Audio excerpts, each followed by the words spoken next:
கீழ்ப்படிதல். எதை பார்த்தோம்? What we looked at is obedience. ஏன் நம்ம கீழ்ப்படினோம்? ஆண்டவரை பயன்படுத்தணும்னா ஏன் நம்ம கீழ்ப்படினோம்? Why we need to be obedient if God wants to use us? Yeah, why?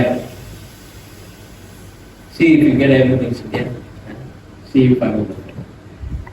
If you want God to use you, கர்த்தர் உங்களை பயன்படுத்தணும்னு சொன்னா நம்ம கீழ்ப்படிஞ்சாதான் ஆண்டவர் நம்மளை பயன்படுத்த முடியும். உண்மையிலே God can only use us if we are obedient to His word.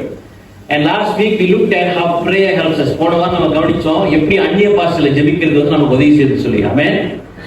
எத்தனை பேர் உங்க வாழ்க்கையில் அந்நிய பாஷை ஜெபிக்கிறது வந்து அதிகரிச்சிங்க போன வாரத்துல? How many of you started to pray more in tongues? சரி, ஒரு சிலர் நீங்க என்ன செஞ்சிருக்கீங்க? அதிகரிச்சிருக்கீங்க. You started to pray more in tongues. When you pray more in tongues, நீங்க ஜெபத்துல அந்நிய பாஷை நிரம்பி நீங்க ஜெபிக்கும் போது உங்களுக்கு ஆட்டோமேட்டிக்காவே தேவனோட வார்த்தைகளை கீழ்ப்படி நடக்கிறதுக்கு உங்களுக்கு என்ன செய்யும்? ஒரு வாஞ்சை இருக்கும். You will always have the desire to be obedient to the word of God because the Holy Spirit lives in you. பரிசுத்த ஆவியானவர் உங்களுக்குள்ள இருக்கிறார். இரண்டாவது காரியம் நம்ம பார்க்க போறோம். Number 2, we are going to look at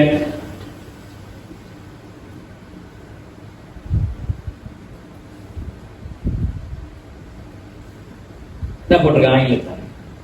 ready. என்னவா இருக்கணும்? ஆயத்தமா இருக்கணும். எப்படி இருக்கணும்? நம்ம ஆயத்தமா இருந்தோம்னா கர்த்தர் நம்மளை பயன்படுத்தும். That means if I want God to use me in my life, I need to be ready. நான் ஒரு ஆயத்தம் உள்ள ஒரு நபராக இருக்க வேண்டும். I must be ready. சொல்லுங்க பாப்போம். நான் ஒரு ஆயத்தம் உள்ள தேவ பிள்ளையாக இருக்கணும். எப்படி இருக்கணும்? ஆயத்தமாக இருக்கணும். எப்படி இருக்கணும்? ஆயத்தமா இருக்கணும். ஆயத்தமா இருக்கணும்னா மேலே என்னது? If we want to become ready, what is it? If I want to become ready for God to use me, what is it really? என்ன உண்மையில அதை சொல்ல வரேன்? நல்லா கவனிங்க. நம்ம ஆயத்தமாக இருக்கணும்னு சொன்னா we want to become ready, we must be prepared. நம்ம என்ன செய்யணும்? ஆயத்தம் உள்ளவர்களாக இருக்க வேண்டும் எப்போதுமே. நம்ம எப்படி ஆயத்தம் உள்ளவர்களாக இருக்க முடியாது? நல்லா கவனிங்க. When God uses you, He uses you to build His kingdom. கர்த்தர் நம்மளை பயன்படுத்தும் போது அவரோட ராஜ்யத்தை கட்டுகிறதுக்காக நம்மளை பயன்படுத்துறார். ஆமென். நம்மளோட சொந்த ராஜ்யத்துக்காக. we are not building our own kingdom. நம்ம சொந்த ராஜ்யத்துக்காக கர்த்தர் நம்ம என்ன செய்யல? கட்டுறதுக்கு பயன்படுத்துறார். அவரோட ராஜ்யத்தை. I want to be a co-laborer in building His kingdom. தேவனோட ராஜ்யத்தை கட்டுகிறதுக்காக தான் கர்த்தர் நம்ம என்ன செய்யணும்? பயன்படுத்தலாம். அப்போ நம்ம ஆயத்தம் உள்ள தேவ பிள்ளைகளாக இருக்க வேண்டும். நல்லா கவனிங்க. இந்த ஒரு சாட்சி நான் கேள்விப்பட்டேன். COVID time, I heard this testimony. During COVID time, there was this family who had much difficulty. அந்த குடும்பத்துக்கு வந்து பயங்கர கஷ்டமாயிட்டு, அப்போ அவங்க வந்து என்ன செய்யறாங்கன்னா ஜெபிச்சிருக்கிறாங்க. அவங்க வீட்டில் இருக்கிற தேவைகளை கொடுத்து அவங்க ஜெபிச்சாங்க. They prayed for the needs that they had in their family. And one morning, திடீர்னு ஒரு நாள் அவங்க கதவு திறக்கும் போது அவங்க எந்த காரியத்துக்காக ஜெபிச்சாங்களோ அந்த பொருட்கள் எல்லாம் அவங்க வீட்டு முன்பதாக இருந்ததா. ஆமென். அல்லேலூயா. அதை குறித்து அவங்க யார்கிட்டையும் சொல்லவில்லை. ஆனா எந்த காரியத்துக்காக அவங்க ஜெபிச்சிருந்தாங்க, whatever they prayed for that morning, when they opened the door, that groceries was already in front of their house. அவங்க வீட்ல தேவையான சாமான்கள் எல்லாம் வந்து அங்க இருந்துச்சு. காலைல கதவு திறக்கும்போது யார் வந்து வச்சாங்க தெரியல. they don't know who put it there. they don't know who bought it. யார் வாங்குனாங்கன்னு தெரியல. but why? எதனால? அங்க ஒரு கீழ்ப்படிஞ்ச சகோதரனோ அல்லது சகோதரியோ தேவனோட சத்தத்தை கேட்டு அவங்க என்ன செய்யணுமோ அதை செஞ்சாங்க. ஆமென். There was the individual, whether it's a male or a female, we don't know. But that individual was God-fearing individual and an individual who obeyed God's leading, who obeyed God's word. Maybe God brought an impression in that person's heart. அவங்க மனதில் ஒரு பாரம் இருக்கும், இந்த குடும்பத்துக்கு நான் அதை பேசுறேன்னு சொல்லி. Why? கர்த்தர் அவங்களோட பேசுறாரு. God spoke to them. And because God spoke to them, they were obedient. அவங்க வந்து ஒரு கீழ்ப்படிஞ்ச தேவ பிள்ளையாக இருக்கனால they became a blessing. Hallelujah. நல்லா கவனிங்க. If you want to become a blessing in your life, வாழ்க்கையில நீங்க ஆசீர்வாதமாக இருக்கணும்னு சொன்னா, வாழ்க்கையில மிகப்பெரிய ஒரு ஆசீர்வாதம் என்ன தெரியுங்களா? பிறரை நம்ம ஆசீர்வதிக்கும் போதுதான். ஆமென். Greatest blessing in life is that when you bless others. நம்ம அநேக நேரம் ஜெபிக்கிற ஆண்டவரே என்ன ஆசீர்வதிங்க என்ன ஆசீர்வதிங்க. Sometimes we pray the Lord bless me. But the greatest blessing in life, வாழ்க்கையில ஒரு சிறந்த ஒரு ஆசீர்வாதம் என்ன தெரியுங்களா? நம்ம பிறரை போய் ஆசீர்வதிக்கும் போதுதான். ஆமென். அப்பதான் நம்ம ஆசீர்வாதமாக இருக்கிறோம். That's when we are blessed. Okay. அப்போ அந்த குடும்பத்துல வந்து கர்த்தர் ஒரு அற்புதத்தை செய்றாரு. வேதத்துல நம்ம பார்ப்போம், இன்னொரு சம்பவத்தை பார்ப்போம். Let's go back to the Bible. 1 ராஜாக்கள் 17வது அதிகாரத்தை திருப்பி கொடுங்க. Go to 1 Kings chapter 17 verse 9. இங்க நம்ம பார்க்கிறோம் எலியாவை குறித்து. We look at the story of Elijah. ஆண்டவர் வந்து God is causing Elijah to go from one place to another. அவர் இருந்த இடத்துல இருந்து இன்னொரு இடத்துக்கு போக சொல்றாரு. And we know that there was famine in the land. தேசத்துல வந்து பஞ்சம் ஆயிட்டு, காரணம் என்ன சொன்னா மழை இல்ல. எலிஜா வந்து ஆகாப் ராஜா கிட்ட சொல்றாரு, என்னோட வார்த்தைக்கு பிரகாரம் இனி இந்த தேசத்துல மழை வராதுன்னு சொல்றாரு. According to my word there will be no rain சொல்றாரு. மழை இல்லாததுனால தேசத்துல என்ன செஞ்சிருச்சு, பஞ்சம் ஆயிடுச்சு. அப்ப பஞ்சத்துல ஆண்டு என்ன செய்யறதுன்னா, ஒரு குறிப்பிட்ட நேரம் வரும்போது அவர் தங்கியிருந்த இடத்துல இன்னொரு இடத்துக்கு அவர் என்ன செய்யறாருன்னா போக வைக்கிறார். God is asking him to go from one place to another place. அத படிங்க பாப்போம். 17வது அதிகாரத்தை முழுமையாக படிங்க. 1 Kings chapter 17. கிலேயாத்தின் குடிகளிலே திஸ்பியனாகிய எலியா ஆகாபை நோக்கி, என் வாக்கின்படியே அன்றி இந்த வருஷங்களிலே பனியும் மழையும் பெய்யாதிருக்கும் என்று இஸ்ரவேலின் தேவனாகிய கர்த்தருக்கு முன்பாக நிற்கிற நான் அவருடைய ஜீவனை கொண்டு சொல்லுகிறேன் என்றார். So I say no rain. Yes. படிங்க. பின்பு கர்த்தருடைய வார்த்தை அவனுக்கு உண்டாயிற்று. Yes. அவர், நீ இவ்விடத்தை விட்டு கீழ் திசையை நோக்கி போய் யோர்தானுக்கு நேராக இருக்கிற கேரித் ஆற்றங்கரையில் ஒளிந்து கொண்டிரு. அந்த ஆற்றின் தண்ணீரை குடிப்பாய். அங்கே உன்னை போஷிக்க காகங்களுக்கு கட்டளையிடுவேன். நல்லா கவனிங்க. God is saying I will feed you by the raven. காக்கா போட்டு நான் உன்னை என்ன செய்வேன், என்ன செய்வார் ஆண்டவரே, சாப்பாடு கொடுக்கிறேன்றார். நான் அந்த வசனத்தை நான் தியானிக்கும் போது when I was meditating this word, the thing is, கர்த்தர் ஏன் காக்காவை அனுப்பி எலியாவுக்கு சாப்பாடு கொடுக்கணும்?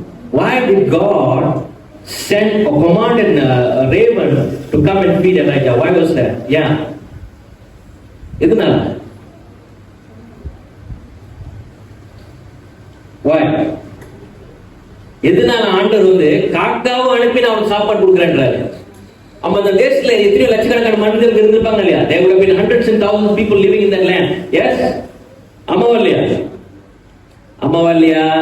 தேசத்துல பஞ்சம் ஆயிட்டு ஆண்டு சொல்ற, நீ அங்க இரு, நான் உன் இடத்துக்கு போக சொல்றேன், யோர்தான் நதிக்கு பக்கத்துல நீ போ, அங்க போய் தண்ணி குடி.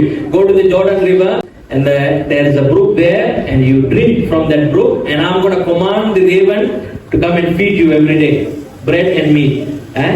உனக்கு வந்து என்ன செய்வாங்க, அவங்க சாப்பாடு கொடுப்பாங்க. I was thinking, why did God command the raven? அப்ப மனுஷால அந்த தேசத்துல இல்லையா? There were no human beings இருந்தாங்களா இல்லையா? மக்கள் இருந்தாங்களா இல்லையா? அப்ப ஏன் காக்காவை அனுப்பி சாப்பாடு கொடுக்குறாரு? Why did God send the raven to send food for Elijah? எதனால MS? எதனால இருக்கும்?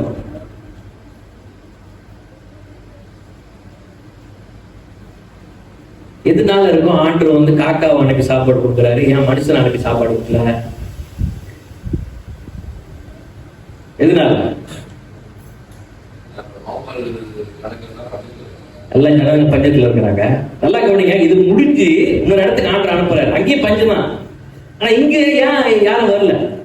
சரி சொல்லுங்க, சொல்ல வந்தீங்க.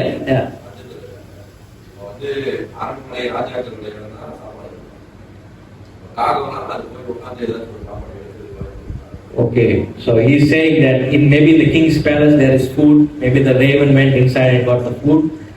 Okay, so because there was no food in the land, எல்லாம் சாப்பிடுறதுக்கு உண்மை இல்லைன்னா பஞ்சம் ஆயிடுச்சு. But this is what I think. இதெல்லாம் நான் யோசிக்கிறேன். ஏன் தெரியுங்களா? இங்க கீழ்ப்படிஞ்சவங்க யாருமே இல்ல. அல்லேலூயா, அல்லேலூயா. ஏன் கர்த்தர் காக்காவை அனுப்புறாருன்னா, இங்க கீழ்ப்படிஞ்சவங்க யாரும் இல்ல. தேவனோட சத்தத்தை கேட்டு நடக்கிறதுக்கான தேசத்துல யாரும் இல்லாமல் இருக்கிறாங்க. அது நிமித்தமா கர்த்தர் என்ன செய்றாரு, மனுஷன் கேட்க மாட்டான், மிருகம் கேட்கும். அல்லேலூயா, பறவை கேட்கும். That means God was lacking somebody who was obedient in that land at that time. That's why God had to use a raven to go feed Elijah. கர்த்தர் என்ன செய்றாரு, காக்காவை கொண்டு என்ன செய்றாரு, எலியாவை போஷிக்கிறார்.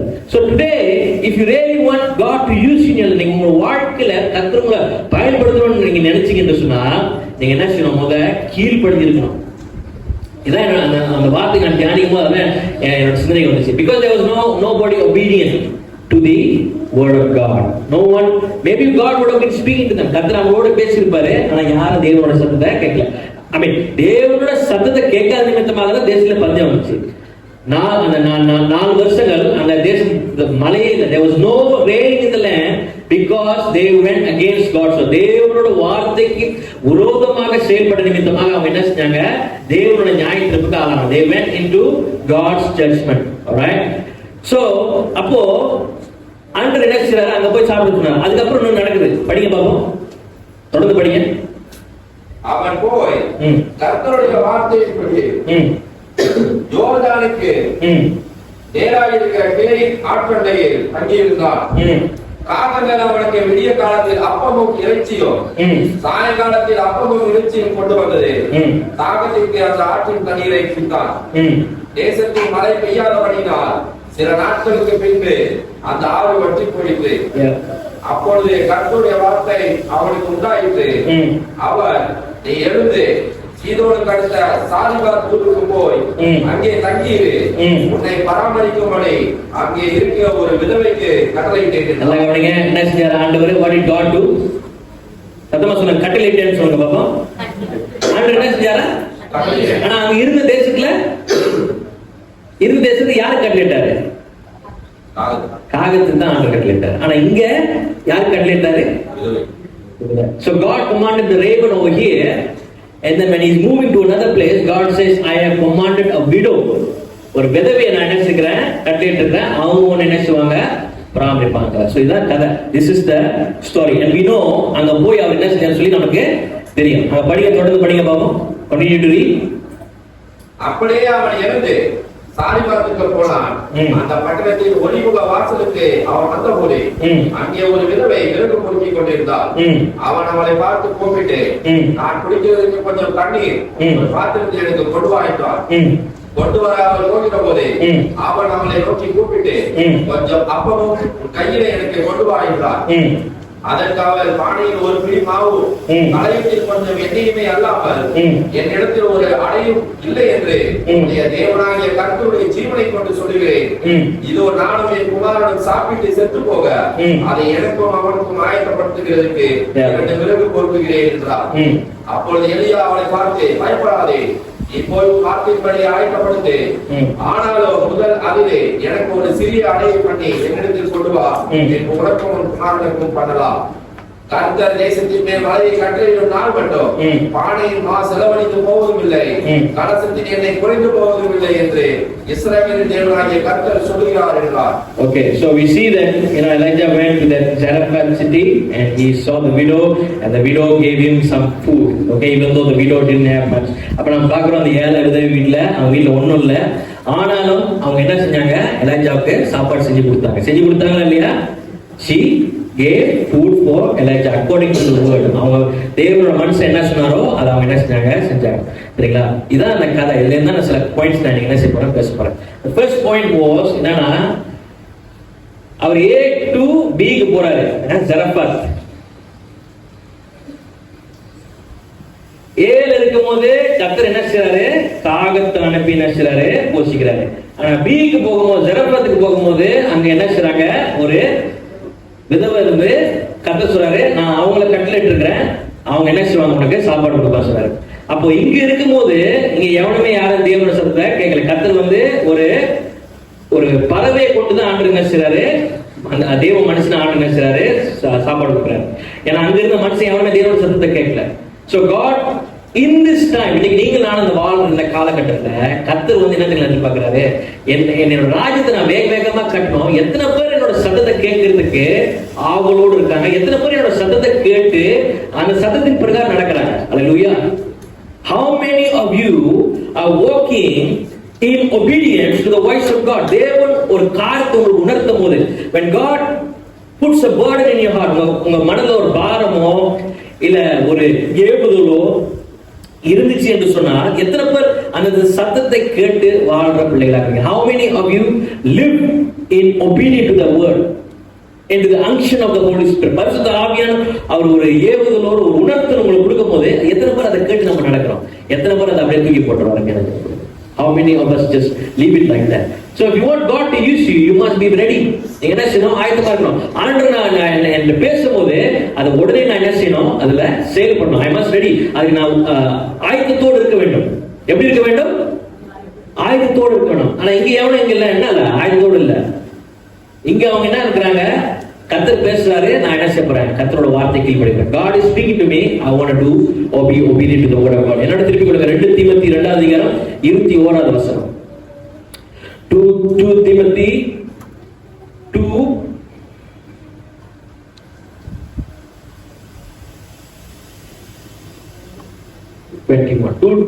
17:21. 2 தீமோத்தேயு 2ஆம் அதிகாரம் 21ஆம் வசனம். 2 Timothy chapter 2 verse 21. ஆகையால் ஒருவன் இவைகளை விட்டு தன்னை சுத்திகரித்துக் கொண்டால் அவன் பரிசுத்தமாக்கப்பட்டதோ எஜமானுக்கு உபயோகமானதோ எந்த நற்கிரியைக்கும் ஆயத்தமாக்கப்பட்டதுமான கணத்துக்குரிய பாத்திரமாயிருப்பான். So what is he saying is that we must be prepared to be a right vessel for the Lord. நம்ம வாழ்க்கையில் இருக்கிற இந்த சில குண அதிசயங்கள், you know, our behaviors, certain things in terms of our character, சில குண அதிசயங்களை வந்து நம்ம என்ன செய்யணும்னா மாத்திக்கணும். நான் தேவனுக்கு தகுந்த பாத்திரமாக இருக்கணும்னு சொன்னா, ஒரு ஆயத்தம் உள்ள ஒரு பாத்திரமாக இருக்கணும்னு சொன்னா, if I want to become a vessel that is prepared or ready to be used by God, I must let go certain behaviors in my life, must let go anything that is not pleasing before God's eyes. தேவனோட கண்களுக்கு முன்பதாக எந்தெந்த காரியங்கள் சரியில்லையோ, எந்தெந்த காரியங்கள் தேவனுக்கு பிரியமில்லையோ அதெல்லாம் அகற்றி போட்டுறணும், தூக்கி போட்டுறணும். I should leave those things that is not God pleasing in my life so that I am ready for God to use me. அப்பதான் தேவனை என்ன செய்ய முடியும், பயன்படுத்த முடியும். அப்பதான் நான் ஆயத்தத்தோடு இருப்பேன். அந்த வாய்ப்பு வரும்போது கர்த்தர் என்ன செய்வாரு, என்னோடு பேசுவார். When God speaks to me, he knows that I am ready. கர்த்தர் என்னோட பேசும்போது அவருக்கு தெரியும் நான் ஆயத்தத்தோடு இருக்கிறேன்னு சொல்லி. அருமையான தேவ பிள்ளைகளே, அதான் நான் சொன்னேன், கிரேட்டஸ்ட் பிளெஸிங், வாழ்க்கையில சிறந்த ஒரு ஆசீர்வாதம் என்ன தெரியுங்களா, நம்ம பிறர் ஆசீர்வதிக்கும் போது. ஹல்லேலூயா, ஹல்லேலூயா. அப்ப நீங்க சொல்லலாம், பாஸ்டர் எனக்கே ஆசீர்வாதம் தேவை பாஸ்டர், நான் இன்னும் ஆசீர்வாதம் நல்லா வந்தாதான் நான் பிறரை ஆசீர்வதிக்க முடியும்னு சொல்ல முடியும்.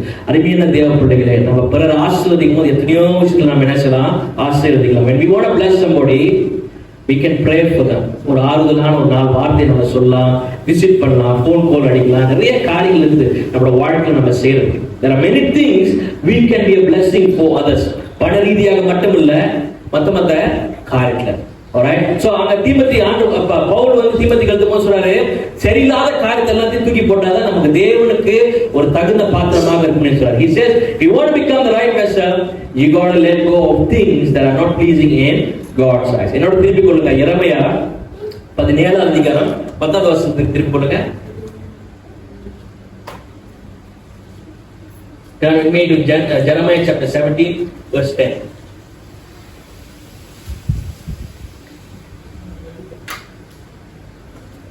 So, if we have anything that is dirty on our body, நீங்க நம்மளோட சரீரத்துல ஏதாச்சும் ஒரு அழுக்கு இருந்துச்சா நம்ம என்ன செய்யலாம், சோப் போட்டு கழுவலாமா இல்லையா? We can put some soap on our body and we can take away the dirt.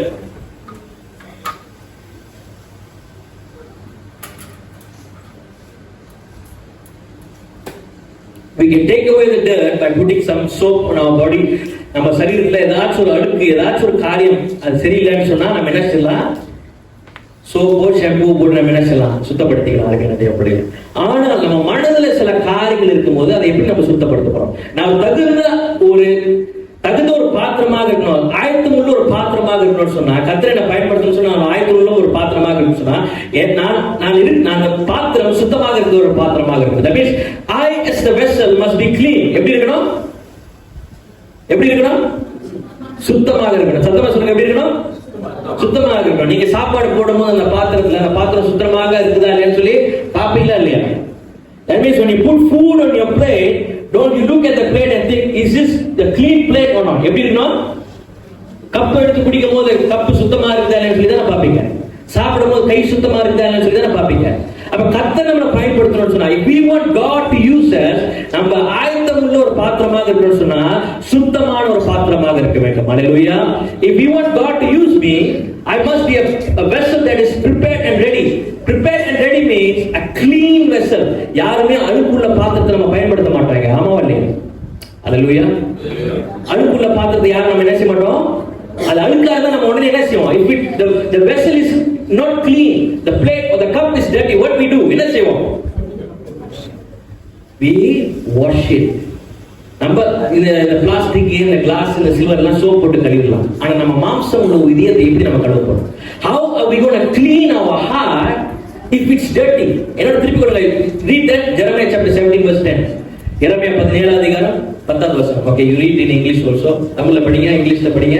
கர்த்தராகிய நானே ஒவ்வொருவனுக்கும் அவனவன் வழிகளுக்கும் செய்கைகளுக்கும் பலன்களுக்கு தக்கதை கொடுக்கும்படிக்கும் இருதயத்தை ஆராய்கிறவரும் Yeah. புத்திகளை சோதிக்கிறவருமாய் இருக்கு. நல்லா கவனிங்க. இருதயத்தை அவர் என்ன செய்றாரா? புத்தி அவர் என்ன செய்றாரா? Okay, read that in English. I, the Lord, search the heart and examine the mind, Yes. to reward a man according to his conduct. மனதை ஆராய்ச்சி புத்தியை சோதித்து அது பிற்பாடு ஆண்டவர் செய்றாரு. என்ன செய்றாரு? According to what his deeds deserve. Yes. தமிழ்ல சொல்லுங்க, என்ன செய்றாரு அவரு? என்ன செய்றாரு அவரு? புத்திய மனதை ஆராய்ச்சி புத்தியை சோதித்து அதுக்கு பிற்பாடு ஆண்டவர் என்ன செய்றாரு? அது தமிழ்ல முன்னுக்கே சொல்லியிருப்பாரு. ஆண்டவர் என்ன சொல்றாருன்னா, அவனுக்கு என்னது? அவன் வழிகளுக்கும் செய்கைகளின் பலன்களுக்கும் தக்கதை கொடுக்கும்படி. என்ன சொல்லுங்க பாப்போம்? கொடுக்கும். அப்போ ஆண்டவர் நம்ம லைஃப்ல என்ன கொடுக்கிறாரோ அதெல்லாம் இங்க சோதித்து தான் ஆண்டவர் கொடுக்கிறாரு. He examines our heart and our mind before he gives us something. Hallelujah. So if we really want to be used by God, நான் தேவனால பயன்படுத்த வேண்டும் என்று சொன்னால் முதலாவதாக ஆண்டவர் பார்க்கிற காரியம் என்ன தெரியுங்களா? நம்மளோட மனதை தான் ஆண்டவர் பார்க்கிறாரு. புத்தியை சோதிக்கிறாரு, இவனுக்கு ஞானம் இருக்குதா இல்லையான்னு சொல்லி. He examines my mind whether I am wise or not, but he looks at my heart also. என்னோட மனதை அவர் பார்க்கிறாரு. ஏன்னா மனது என்னது? Why the heart? எதனால மனது அருமையான தேவ பிள்ளைகளே? எதனால மனது? எதனால மனது?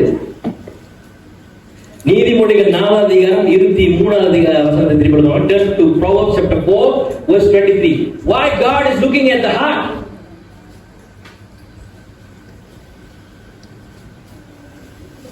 கர்த்தர் ஏன் மனதை பார்க்கிறாரு? எல்லா காவலும் இருங்க. கர்த்தர் நம்ம கண்ணை பார்க்கலாமா இல்லையா? God can look at our eyes. Yeah? God can look at our body. நம்ம சரீரத்தை ஆண்டவர் பார்க்கலாமா இல்லையா? But why is God looking at your heart? ஆண்டவர் ஏன் உங்க மனசை பார்க்கிறாரு?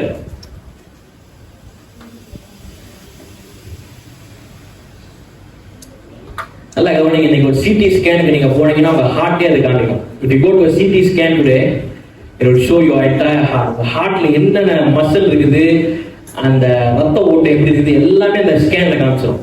அதாவது உங்க சரீரத்தை அவங்க ஸ்கோப் போடாமலே என்ன சொல்லுவாங்க, அந்த CT ஸ்கேன்ல அந்த ஸ்கேன் வந்து அந்த அளவுக்கு உங்க சரீரத்தை உள்ளுக்கு போயிட்டு அவ்வளவு பவர்ஃபுல்லா இருக்குது அந்த machine. The scan could go inside your body, take picture without even you noticing anything. உங்களை அறியாமலே அந்த ஸ்கேன் என்ன செய்யும்?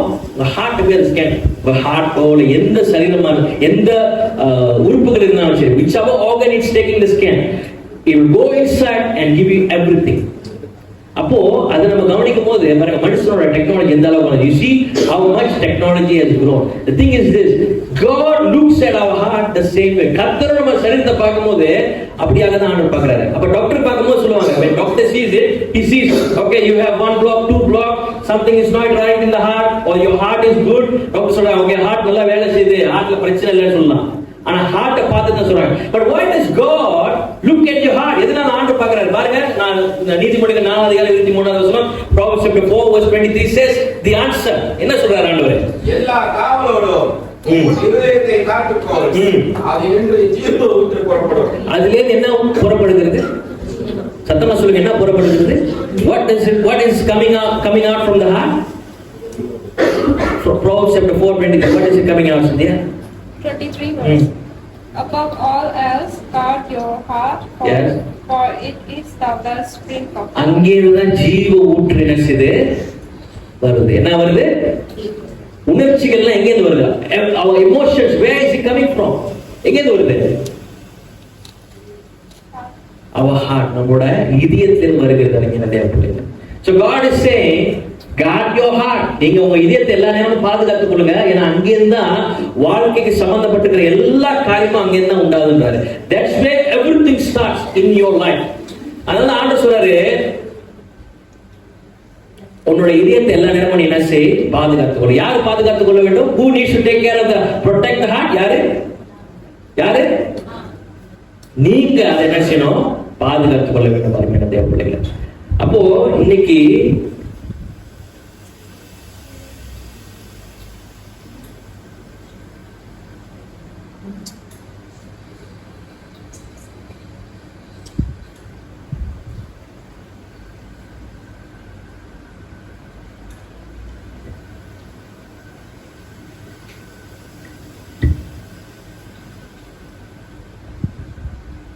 என்ன இருக்கு? யாருக்காச்சும் தெரியுமா இது என்னதுன்னு? Do you know what this is? Looks like a என்னது? Heart. Very good. அத்ரியில சொன்னது. Okay, very good. Heart. இப்ப பாருங்க, இந்த ஹார்ட்ல வந்து எத்தனையோ காரியங்கள் அடங்கி இருக்குது. இந்த ஹார்ட்ல வந்து உதாரணத்துக்கு நம்ம அன்றாட வாழ்க்கையில எடுத்துக்கலாம். Let's look at example about daily life. Okay.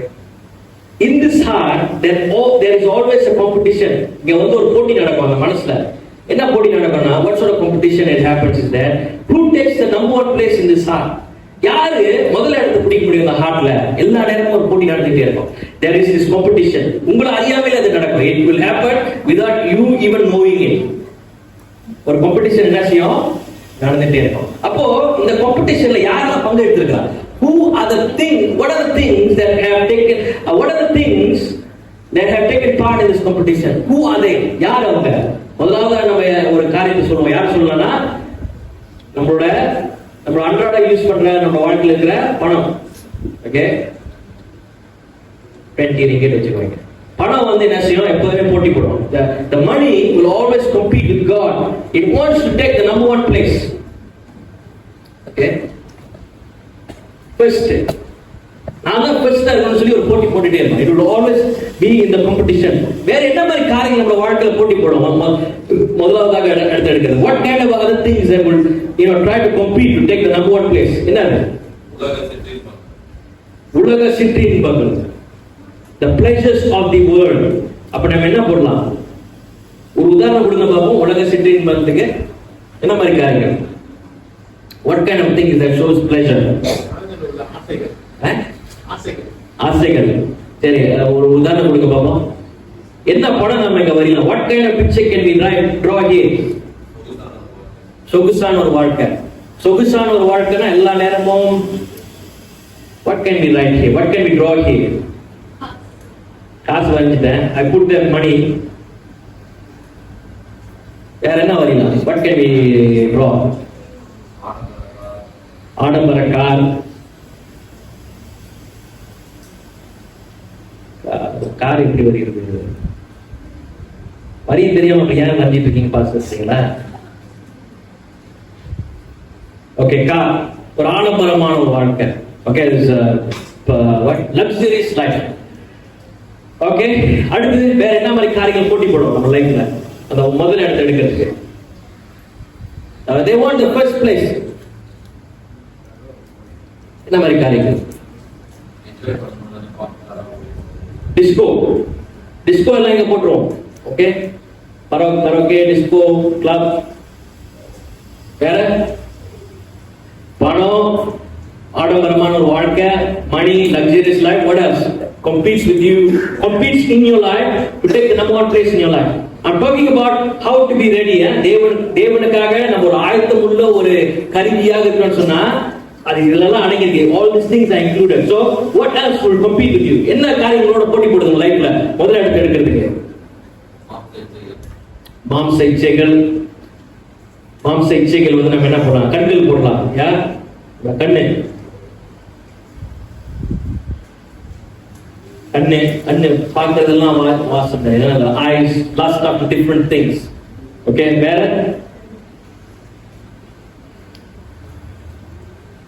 என்ன மாதிரி காரியங்கள் வாழ்க்கையில் போடுவோம்? உறவுகள், relationships.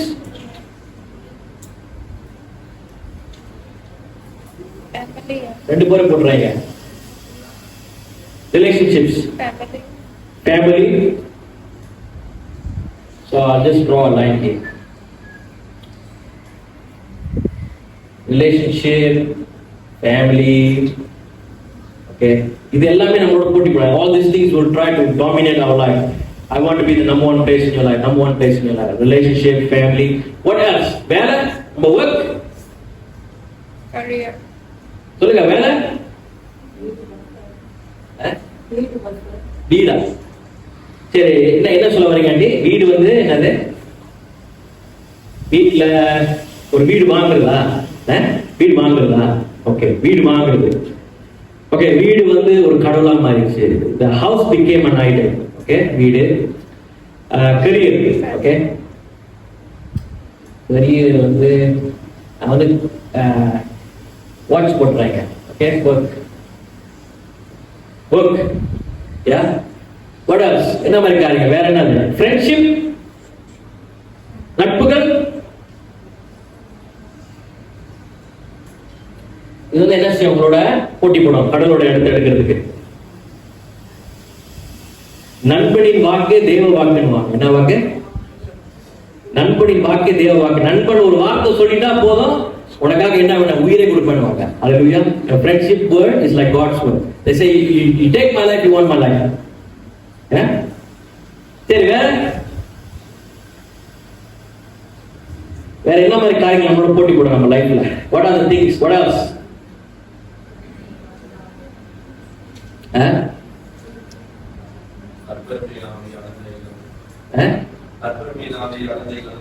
Pride. Yeah, pride is a good one. Pride என்னன்னா, பெருமை என்னன்னா, நான் தான். என்னது? யாரோ ஒரு வார்த்தை சொல்லிட முடியாது, சொன்னா போதும் டக்குன்னு கோவம் வந்துடும். என்னது? சத்தமா சொல்லுங்க. என்னது? Someone who is very prideful about themselves, they think I am the best, I am the greatest. If anybody speaks anything against them, they'll be, oh, how can you say such a thing? என்ன பத்தி நீ எப்படி பேச முடியாது? நீ முத சரியா அப்படின்னுவாங்க. என்னது? நீ முத சரியா. pride, பெருமை. சில பேர் வந்து என்னது, அந்த பெருமையிலே வாழ்ந்து கொண்டிருப்பாங்க. நாங்க இந்த ஜாதியை சேர்ந்தவர்கள், I belong to this caste, நான் இந்த ஜாதியை சேர்ந்தவங்க, என்ன பார்த்து நீ எப்படி பேச முடியும்? என் வீட்டில் நீ சாப்பிட முடியுமா? முத பட்சம் அப்படி இப்படின்னு. சரி, வேற? jealousy, பொறாமை. பொறாமை can also take the number one place in our life if we love it. எரிச்சல், irritation.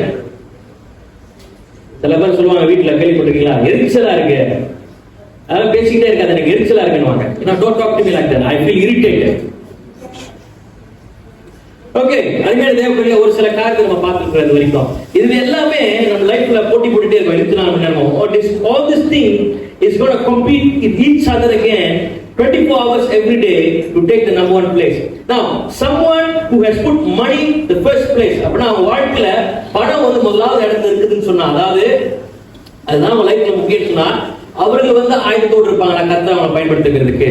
Can God use them or will they be ready to be used by God? சத்தமா சொல்ல முடியுமா? முடியாது. Someone who puts work the number one place in their life, வேலை தான் முதல் இடமா இருக்கு நம்ம லைஃப்ல. every day 7 நாள் வேலை செய்றாங்க, அந்த வேலைக்கு தான் அதிகமான முக்கியத்துவம் கொடுக்குறாங்க. Do you think they can be ready to be used by God? தேவனால அவங்களை பயன்படுத்த முடியும்னு நினைக்கிறீங்களா? ஆயத்தத்தோடு இருப்பாங்க நினைக்கிறீங்களா? முடியாது. Somebody who puts their relationship, அவங்களோட உறவை, அவங்க பாய் ஃப்ரெண்ட் கேர்ள் ஃப்ரெண்ட் உறவாக இருக்கட்டும், it could be a boyfriend or girlfriend relationship, okay, they put that first in their life. N girl friend என்ன சொன்னதோ அதான் நான் கேட்பேன். என்னது? என் பாய் ஃப்ரெண்ட் என்ன சொல்றாங்களோ அதான் நான் கேட்பேன். என் பாய் ஃப்ரெண்டுக்காக நான் உயிரே கொடுப்பேன். ஹல்லேலூயா. என்னவா? ஹல்லேலூயா. இன்னைக்கு அவன் உயிரை கொடுப்பாங்க, 10 வருஷம் கழிச்சு அவன் உயிர் எடுப்பான். ஆமென். என்னது? இன்னைக்கு நான் உனக்கு உயிர் கொடுக்குறேன், ஆனா 10 வருஷம் கழிச்சு அவன் உயிரே எடுப்பான். அப்படி என்ன செய்யறாங்க? சரி. So they put what? The relationship first. So someone who puts anything above God or doesn't give God the first place in their life, they cannot be used by God. They cannot be used by God because they will not be ready, because this thing will become a block in their life. அவங்களோட வாழ்க்கையில இந்த மாதிரி காரியங்கள், all these things will become a block. தேவன் அவங்களை பயன்படுத்துறது வந்து என்ன செய்யும்? தடை செய்யும். It doesn't want God. These things will want to be the number one thing in your life always. So whatever other thing that wants to take this place, it will fight with it. அதோட ஒரு போராட்டம் எப்போதும் இருந்து கொண்டே இருக்கும். ஹல்லேலூயா. என்ன இருந்து கொண்டே இருக்கும்? போராட்டம். என்னோட திருப்பி கொடுங்க, மத்தேயு 5:8. Turn with me to Matthew chapter 5 verse 8. What does it say?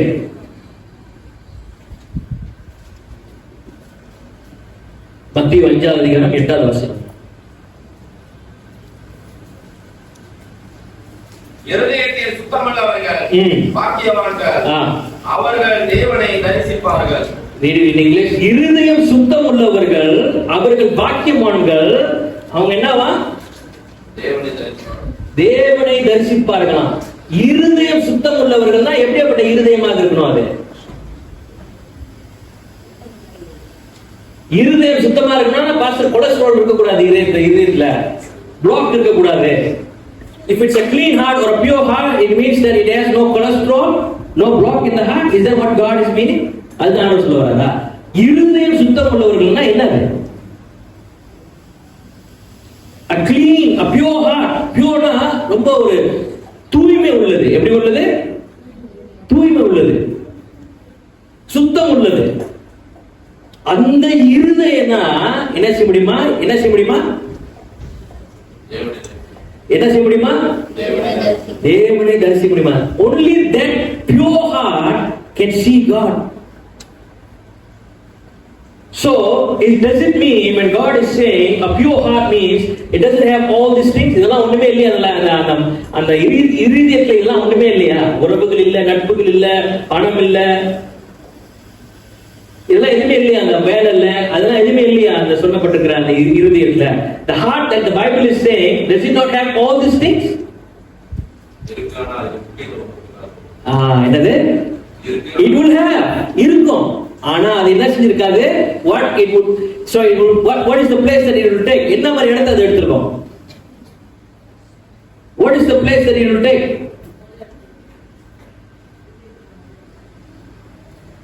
இப்ப நண்பனின் வாக்கு தேவ வாக்குன்னு சொன்னல, இப்ப அவங்க லைஃப்ல கடவுள் முதல்ல இருந்தா என்னவா இருக்கும்?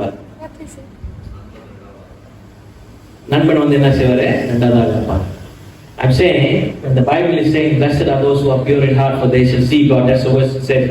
So I'm saying, pure in heart, what does it really mean? So is the Bible is saying all these things are not there if it's saying pure in heart? Okay. So, not the negative thing. yes, not the negative. தூய்மை இல்லாத காரியங்கள் இல்லாமல் இருக்கும் ஒண்ணு. ரெண்டாவது வந்து ஆண்டவர் தான் முதல்ல இடத்துல இருப்பாரு. God or Jesus would be the number one person in this person's life. Okay? சிலுவை போடுறாரு. Jesus would be the number one person in this person's life. மத்த எல்லா தேவனுக்கு பிரியமில்லாத காரியங்களோ அல்ல உங்களோட வாழ்க்கையில் இருக்கிற காரியங்கள் எல்லாமே என்ன செய்யும்னா அதெல்லாம் ஆண்டு பிற்பாடு தான் என்ன செய்ய வரும். That means after Jesus Christ it will all come into that place. After Jesus Christ, not before Jesus. இயேசு கிறிஸ்து முன்பதாக ஏதோ அவருடைய இடத்தை எடுக்க முடியாது. It cannot take the place of Jesus Christ. இந்த மாதிரி ஒரு இருதயம் தான் எப்போதுமே ஒரு ஆயத்தம் உள்ள ஒரு இதயமாக இருக்கும். That means the heart that has Jesus to be the number one place is the vessel that is ready and prepared to be used by God. Hallelujah. Hallelujah. அருமையான தேவ பிள்ளைகளே, நம்ம இருதயத்தை நம்ம தான் பாதுகாத்துக் கொள்ள வேண்டும். அதனாலதான் சங்கீதக்காரன் மிக அழகாக சொல்றாங்க. That's why the psalmist says, என்னோட திருப்பி சொல்லுங்க, சங்கீதம் 51 அதிகாரம் 10வது வசனம். Psalms chapter 51 verse 10.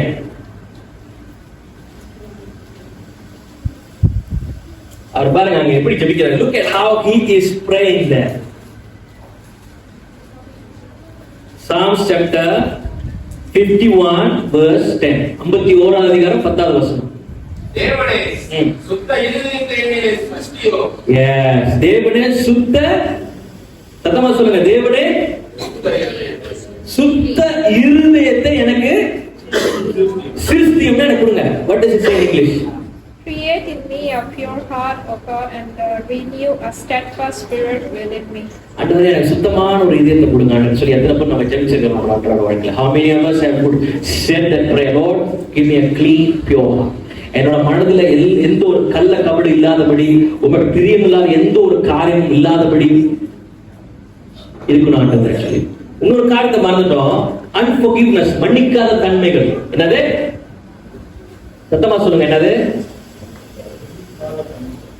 மன்னிக்காத தன்மைகள். மன்னிக்காது. இவங்க என்ன இப்படி பேசிட்டாங்க, இவங்க என்ன இப்படி பண்ணிட்டாங்க, அதனால அவங்கள மன்னிக்க மாட்டேன். Unforgiveness means they have said this thing to me, they have behaved in this way, therefore I'm not going to be able to forgive them. அவங்கள மன்னிக்க முடியாதனால அப்படி சொல்லி அந்த காரியம் இவங்க இருதயத்தில் இருக்கும். If any unforgiveness in your heart, நீங்க இந்த காலையில எந்த மன்னிக்காத தன்மைகள் இருந்தாலும் சரி, அதை நீங்க முக்கியத்துவப்படுத்துனீங்கன்னா இதுவும் ஒரு சுத்தமில்லாத ஒரு இருதயமாக. That means this heart will also become a heart that is not pure before God. வேதம் மிக அழகாக சொல்றது, blessed are those who are pure in heart, for they shall see God. இருதயம் சுத்தம் உள்ளவர்கள் தேவனை தரிசிப்பார்கள் என்று சொல்லப்பட்டிருக்கிறது. If you want to be used by God, தேவன் என்னை பயன்படுத்தணும் அப்படி சொன்னோம்னா நான் ஆயத்தோடு இருக்க வேணும். ஆயத்தோடு இருக்கணும்னா இயேசு கிறிஸ்து தான் எப்போதும் என் லைஃப்ல நம்ம ஓனா இருக்கும். இவரு நம்ம என் லைஃப்ல நம்ம ஓனா இருந்தா இவர் என்ன சொல்றாரோ, இவர் என்னென்னலாம் சொல்லியிருக்கிறாரோ அதெல்லாம் நான் ஆட்டோமேட்டிக்கா செய்வேன் லைஃப்ல. அண்ட் ஆண்டவர் திடீர்னு உணர்த்துவார், உங்களுக்குள்ள உணர்த்துவார். Suddenly there is a Holy Spirit leading you. Okay, go call this person, go visit this person, go ask this person, how is this person doing? Oh, go buy groceries. அவங்க வீட்டுக்கு செலவு ஜாமான் வாங்கிடு. When the Holy Spirit speaks, this person will take action. God knows this person is ready. When I speak, this person will take action. Why God had to send the raven to feed Elijah? ஏன் கர்த்தர் காகத்தை கொண்டு ஆண்டவர் எலியா போஷிக்கிறார் ஒரு இடத்துல, அப்புறம் ஒரு இடத்துல ஒரு விதவையை கொண்டு ஆண்டவர் போஷிக்கிறார்? காரணம் என்னவென்று சொன்னால், ஒரு இடத்துல கீழ்ப்படிஞ்ச ஜனம் இருந்துச்சு, இன்னொரு இடத்துல கீழ்ப்படியாத ஜனம் இருந்துச்சு. ஹல்லேலூயா, ஹல்லேலூயா. Because raven have the nature of snatching the food from others. Okay, that's a good point. காகத்துக்கு வந்து சாப்பாடு வந்து புடிக்கிட்டு போற ஒரு பழக்கம் வந்து சொல்லி சிந்தியா சொன்னாங்க. Okay, good. So what I'm saying is, why God had to use the raven in one place, and then why God is using a widow in another place? You understand my point? There were no obedient people in the first place where Elijah was. That's why God brought judgment.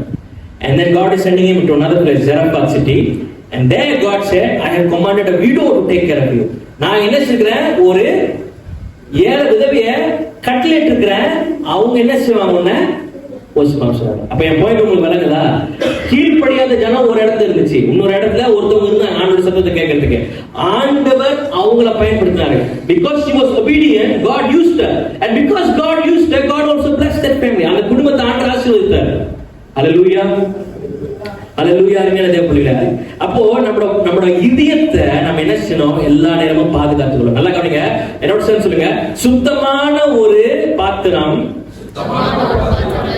சுத்தமான ஒரு பாத்திரமாக இருந்தாதான் கர்த்தர் நம்மளை பயன்படுத்த முடியும். சரி சொல்லுங்க, சுத்தமான ஒரு பாத்திரமாக இருந்தாதான் அப்பதான் கர்த்தர் என்ன பயன்படுத்த முடியும். ஹல்லேலூயா. நம்ம யாராச்சும் அழுக்கு போட்டு சட்டையை போட்டு வேலைக்கு போவோமா? Do you think that you will wear any cloth that is dirty? No way. So how will God use somebody that has all these other things in their life? இதெல்லாம் ஆண்டவர் பார்க்கறாரு அவங்க லைஃப்ல. ஆண்டவர் சொல்றாங்க, இதயத்தை நான் என்ன செய்றேன், I am looking at your heart. அது சொல்றாரு, உன்னோட இதயத்தை நான் பார்க்கறேன்றாரு. ஆராய்ச்சி பார்க்கறேன்னா என்ன அது வார்த்தை?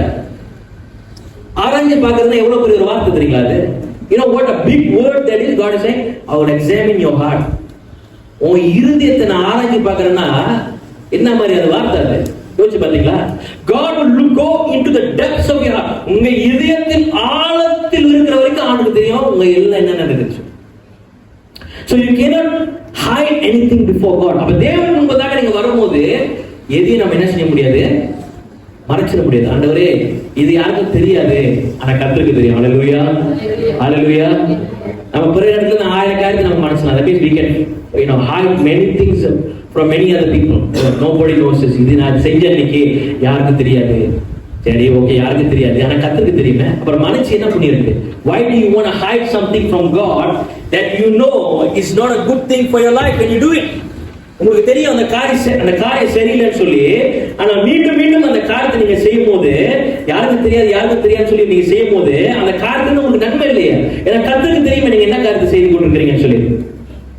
அவர் சொன்னாரு பாருங்க, ஆராய்ச்சி அவனுக்கு என்ன அந்த வார்த்தை மறுபடியும் பாருங்க, எரேமியா 17:10 அவனுக்கு உள்ளத. Read that verse again, Jeremiah chapter 17 verse 10. What does it say? According to his deeds I will.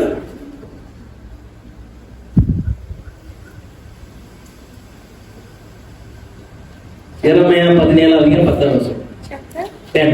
Chapter 17 verse 10. என்ன போட்டுருச்சு? கர்த்தராகிய நானே ம். ஒவ்வொருவனுக்கும் ம். அவன் பலிகளுக்கும் ம். செய்கைகளின் பலனுக்கும் ம். தக்கதை கொடுக்கும்படிக்கும் தக்கதை கொடுக்கும்படிக்கு understand according to your behaviour.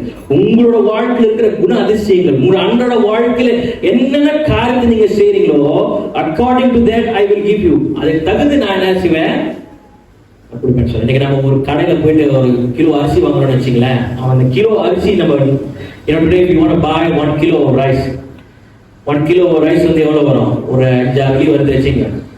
அதை வந்து அவன் வந்து இதா 1 கிலோ அப்படின்னு சொல்லி கொடுத்தா நீங்க வாங்குவீங்களா? இல்ல அவன் அந்த பிளாஸ்டிக் பையில போட்டுட்டு அந்த வெயிட் மிஷின்ல வச்சு 1 கிலோ காமிச்சா அதுக்கப்புறம் வாங்குவீங்களா? which will you buy? Will you buy something that the guy says okay this is 1 kilo but it looks very less, or will you buy something that the guy is putting the rice, he's weighing in the machine and then it says 1 kilo and then he gives you? Which one would you buy? நீங்க எதை வாங்குவீங்க? அது தராசுல. இப்போ மனுஷனாக இருக்கிற நம்மளே ஒரு காரியத்தை நம்ம வாங்கும் போது விற்கும் போது சரி, அதை கரெக்டான மெஷர்மெண்ட் பண்ணி தான் நம்ம என்ன செய்யறோம். அது தங்கமா இருந்தாலும் சரி, அரிசியா இருந்தாலும் சரி, எந்த பொருட்களா இருந்தாலும் சரி, whatever thing that is, it may be gold, it may be rice, food item, everything is weighed and sold accordingly, according to the value. நம்ம எந்த பணத்தை நம்ம செலுத்துறோமோ அந்த பணத்துக்கு தகுந்த மாதிரி அந்த பொருட்கள் நமக்கு என்ன செய்யுது கிடைக்குது. And God is saying, I will look at your heart and your mind. உன்னோட சிந்தனையும் உன் மனசையும் நான் பார்க்கிறேன், அதுக்கு தகுந்த மாதிரி நான் என்ன செய்வேன் லைஃப்ல, உனக்கு தகுந்த மாதிரி நான் கொடுப்பேன்றாங்க. அப்ப தேவனுக்கு பிரியமில்லாத காரியத்தை நம்ம செஞ்சோம்னா அதுக்கு வேண்டிய அறுவடையை நம்ம பார்ப்போம் நம்ம லைஃப்ல. ஹalleluya, hallelujah. If I do something that is not pleasing in the eyes of God, I do something wrong, therefore I will receive the consequences of that. நம்ம எதை விதைக்கிறோமோ அதுதான் நம்ம லைஃப்ல இருக்கும். நல்லா சொல்லுங்க பாப்போம். எதை விதைக்கிறோமோ அதுதான் நம்ம லைஃப்ல என்ன கிடைக்கும். விதைச்சா என்ன கிடைக்கும்? அறுவடை நீங்க பாப்பீங்க. விதைக்காம அறுவடை கிடைக்குமா? விதைக்காம அறுவடைக்கு காத்துக்கு ஒரு ஜனம் இன்னைக்கு இருக்கு. என்னது? சத்தமா சொல்லுங்க. என்னது? விதைக்காம அறுவடைக்காக ஒரு ஜனம் காத்திருக்குது. எந்த ஜனம் அது? எந்த ஜனம் அது? There is a group of people today all over the world. உலகத்துல எல்லா இடத்துலயும் இருக்கிறாங்க. என்னன்னா there is a group of people, they don't sow but they are expecting to reap. அறுவடைக்காக காத்திருக்கிறாங்க, ஆனா விதைக்கல. அது என்ன மாதிரி ஜனமா இருக்கும்? What sort of a group of people are they? They don't sow in prayer. ஜெபத்துல அவங்க என்ன செய்ய மாட்டாங்க? விதைக்க மாட்டாங்க. ஜெபத்துல விதைக்கிறது என்ன? Sowing in prayer means what? Spending time in prayer. நல்லா கவனிங்க. விதைக்காம அறுவடையை பார்க்க முடியாது. ஆனா நான் அறுவடைக்காக காத்திருக்கிறேன் பாஸ்டர். நீ விதைச்சீங்களா? விதைச்சீங்களா? விதைச்சாதான் நீங்க பாப்பீங்க உங்க லைஃப்ல. God doesn't go against his creation. கர்த்தர் எதை படைச்சிருக்கிறாரோ அது தகுந்த மாதிரி தான் ஆண்டவர் செய்வாரு, நம்ம நடத்துவாரு. கர்த்தர் பாருங்க, ஆண்டவர் நினைச்சிருந்தா எலாஜாவுக்கு வந்து பரலோகத்திலிருந்து மன்னா அனுப்பிருக்கலாமா இல்லையா? அனுப்பிருக்கலாமா இல்லையா? ஆனா கர்த்தர் என்ன செஞ்சாரு? காகத்தை தான் கொண்டு பயன்படுத்தினாரு. அவர் பெரிய மனுஷன் கேட்கலன்னா மிருகம் கேட்க வாங்கி பேச்சு அப்படின்ட்டாரு. யோனா ஆண்டவர் பேச்சு கேட்கல, ஆனா அந்த பெரிய மீன் ஆண்டவர் பேச்சு கடிச்சா இல்லையா? கேட்டுச்சா இல்லையா? அதான் நீங்க வேடிக்கையா இருக்குது. கர்த்தர் வந்து மனுஷனுக்கு எத்தனை அறிவு கொடுத்துருக்காரு? எத்தனை? 6 அறிவு கொடுத்துருக்காரு. 6 அறிவு உள்ள மனுஷன் கர்த்தரோட பேச்சு கேட்டு வாழ மாட்டான் இன்னைக்கு. Hallelujah. God has given man a good mind and wisdom, the ability to think, but the problem is man is not living in obedience to the word of God. தேவனுடைய வார்த்தைக்கு கீழ்ப்படி நடக்க மாட்டாங்க. அத கர்த்தர் சொல்றாரு, நம்ம தேவ பிள்ளைகளாக இருக்கிற கர்த்தர் சொல்றாரு. Turn with me to Ezekiel chapter 36 verse 26. Ezekiel chapter 36 verse 26.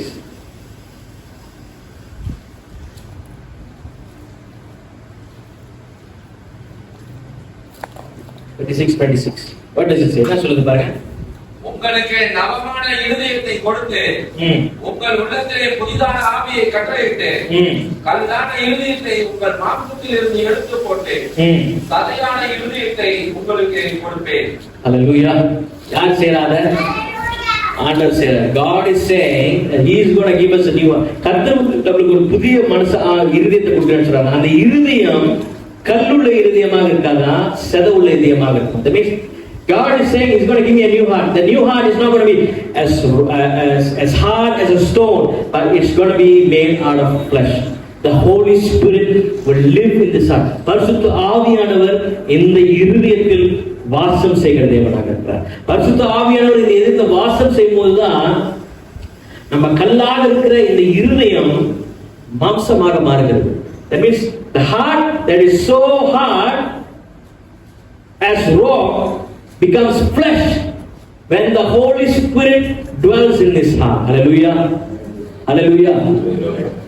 அதனால பரிசுத்த ஆவியானவர் கனி குறித்து பேசப்பட்டிருக்கிறது. That's why the Holy Spirit's fruit is mentioned, the gifts of the fruits. Okay, அதான் இன்னைக்கு நம்ம நேரம் பத்தாது. We don't have time today. But always remember that you need to guard your heart. உங்க இருதயத்தை நீங்க பாதுகாத்துக் கொள்ள வேண்டும். You need to guard your heart. வாழ்க்கைக்கு சம்பந்தப்பட்டிருக்கிற எல்லா காரியமும் இருதயத்தில் தான் ஆரம்பிக்குது. It's starting from your heart. Hallelujah. And all these things in competition. இது எல்லாமே ஒரு போட்டியில இருக்குது உங்களுக்கு உங்க லைஃப்ல. எது நம்ம ஒன் எடுத்து எடுக்க முடியும், எது நம்ம ஒன் எடுத்து எடுக்க முடியும்னு சொல்லி. நீங்க எதுக்கு பிரைஸ் கொடுக்க போறீங்க? ஆண்டுக்கு கொடுக்க போறீங்களா இல்ல மத்த காரியத்துக்கு கொடுக்க போறீங்களா?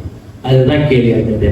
அப்போ நான் ஆண்டுக்கு நான் கொடுத்தேன்னு சொன்னா நான் எப்போதும் தேவனுக்கு ஒரு ஆயத்தம் உள்ள ஒரு கருவியாக இருக்கேன்.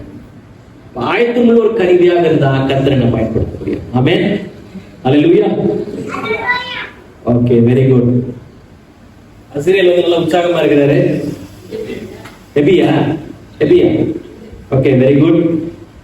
ஓகே, அருமையான தேவ பிள்ளைகளே, இந்த காலையில் நம்ம யாரும் எந்திரிச்சு நின்று நம்ம ஜெபிப்போமாக. Thank you.